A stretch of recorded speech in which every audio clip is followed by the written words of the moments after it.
sampai di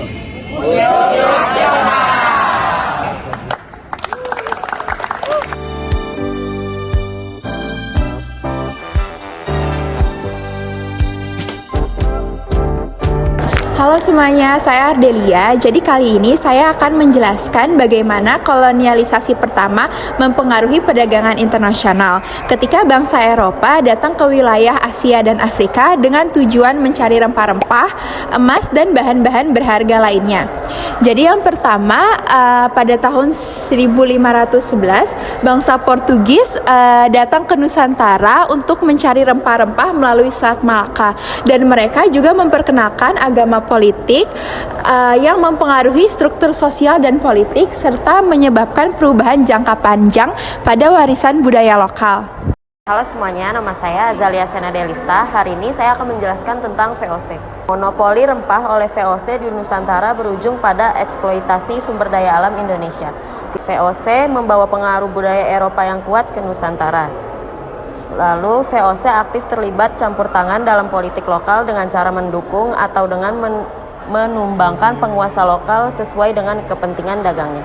Assalamualaikum warahmatullahi wabarakatuh. Perkenalkan, nama saya Zara Ramadhani, dan kali ini saya mau menjelaskan tentang Perjanjian Bongaya pada tahun 1666 sampai 1667. Sultan Hasanuddin dari Goa dikalahkan oleh Belanda dan dipaksa mendatangani Perjanjian Bongaya yang mengakui kekuasaan VOC atas Makassar. Terus pada tahun 1799, VOC mengalami kebangkrutan. Di bagian ini kita akan mengenal Wali Songo, 9 tokoh penyebar Islam di Nusantara. Salah satu tokoh pentingnya adalah Sunan Gresik atau Maulana Malik Ibrahim. Beliau bukan hanya penyebar agama, tapi juga seorang pedagang yang datang dari wilayah Timur Tengah. Pada masa itu, perdagangan internasional sudah berkembang pesat. Nusantara menjadi jalur penting dalam perdagangan dunia, menghubungkan pedagang dari Arab, India, Cina, hingga Eropa. Dari sinilah kita bisa melihat bahwa dakwah Islam juga tersebar melalui aktivitas perdagangan. Jadi di sini saya akan menjelaskan tentang kayu kapal. Pesisir barat Sumatera yang berbatasan langsung dengan Samudra Hindia merupakan jalur perdagangan yang sangat sibuk jauh sebelum abad ke-7 Masehi. Hal ini dibuktikan dengan ditemukannya fragmen kayu kapal kuno yang setelah dilakukan uji penanggalan radiokarbon diketahui berasal dari tahun 656 sampai 687. Berikut kayu kapal yang dimaksud.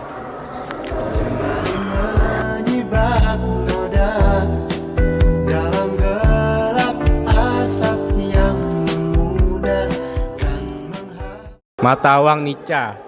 Uang Nica, Netherlands Indies Civil Administration, adalah uang yang digunakan pada masa pendudukan Belanda di Indonesia setelah Perang Dunia Kedua.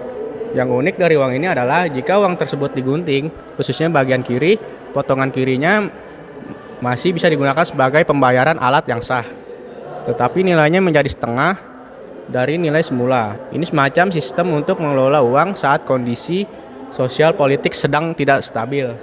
Pada tahun 1950, Menteri Keuangan Republik Indonesia Syarifuddin Prawinegara memberlakukan kebijakan moneter yang bernama Kebijakan Gunting Syarifuddin. Pada saat itu ada banyak mata uang yang berlaku. Ada 3 mata uang yang berlaku semenjak kemerdekaan Indonesia. Yang pertama itu adalah mata uang Republik Indonesia atau ORI, mata uang peninggalan Hindia Belanda oleh De Javasche Bank, dan mata uang Netherlands Indies Civil Administration. Berlakunya 3 mata uang ini menyebabkan inflasi yang sangat tinggi sehingga pada saat itu diberlakukan kebijakan Gunting Syarifuddin.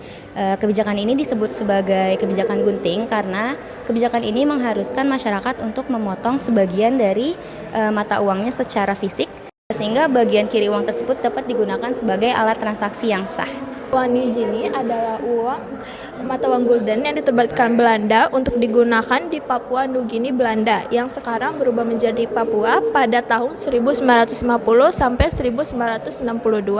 Setelah 163, uang ini digantikan oleh rupiah. Ini merupakan koin Abbasiyah yang merupakan dinar emas dinasti Abbasiyah yang datang dari Khalifah Abdullah. Ini ditemukan di Bukit Bongal di Sumatera Utara dalam kondisi 98% utuh. Teksnya sudah angus. Ketetapan kekasih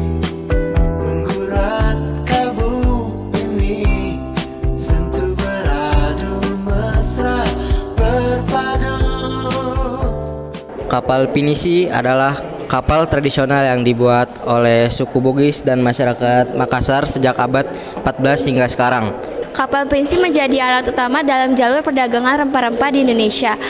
Kapal ini tuh digunakan untuk mengangkut rempah-rempah, hasil kain, hasil hutan, dan ikan-ikan ke berbagai Nusantara. Jalur perdagangan rempah-rempah Indonesia ini sampai ke luar pasar global, dan desain kapal pinisi ini dibuat secara kuat dan fleksibel. Ketika uang kerang masuk ke dalam sistem perdagangan internasional, beberapa wilayah menjadi bergantung padanya. Misalnya dalam Afrika Barat. Di Afrika Barat, uang kerang dari Samudra Hindia digunakan sebagai alat pembayaran dalam perdagangan budak maupun barang. Jadi di sini saya akan menjelaskan tentang uang kerang. Uang kerang itu uang tertua di dunia yang digunakan oleh berbagai masyarakat. Ia termasuk di Asia, di Afrika, dan juga Kepulauan Pasifik. Di Indonesia sendiri, uang kerang pernah digunakan oleh masyarakat di wilayah Papua, Maluku, dan juga Nusa Tenggara. Uang kerang itu menjadi komoditas itu sendiri. Perdagangannya di Tiongkok, India, dan Afrika Barat memperdagangkan kerang dalam jumlah barang sebagai barang berharga, bukan hanya alat tukar. Nah, selanjutnya di sini tuh ada uang ori atau uang Republik Indonesia.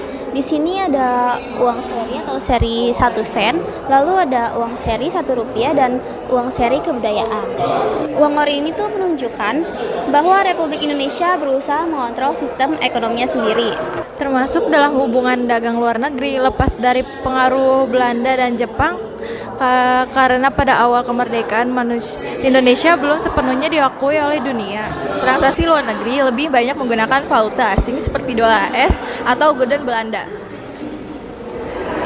Selama masa revolusi, uang ori bersaing dengan uang Nica atau Belanda dan uang Jepang, menciptakan ketidakpastian dalam sistem perdagangan domestik yang juga berdampak pada hubungan dagang dengan luar negeri. Oke teman-teman, jadi di sini ada mata uang Nica. Nica itu singkatan dari Netherlands Indian Civil Administration, yang dimana uang ini dicetak oleh American Bank Note Company pada tahun 1943, teman-teman. Nah, uang Nica ini merupakan mata uang yang diterbitkan oleh pemerintah Belanda di pemasingan dengan dukungan sekutu selama Perang Dunia Kedua, khususnya menjelang akhir pendudukan Jepang di Indonesia. Nah, uang ini mulai diedarkan pada tahun 1944 hingga 1946, terutama di daerah-daerah yang telah dibebaskan oleh Jepang ya. Nah, setelah Jepang kalah, Belanda ini berusaha untuk mengembalikan sistem ekonomi kolonial melalui mata uang ini. Jadi, hal ini tuh dimaksudkan agar perdagangan internasional Indonesia kembali dikelola di bawah pengaruh Belanda. Langkah satu menuju dermaga cinta kasihmu, serasa damai terungkap, bisik hati yang tak terundang, lembut bagai alun.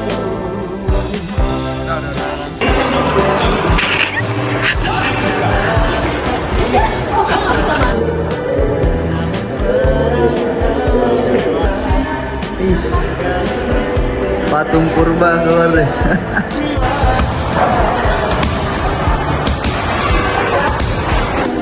Bu Haji, Bu Haji, mau kemana Bu Haji? Bu Haji, Bu Haji. 820 juta masih ini bertuliskan berbobot 4,5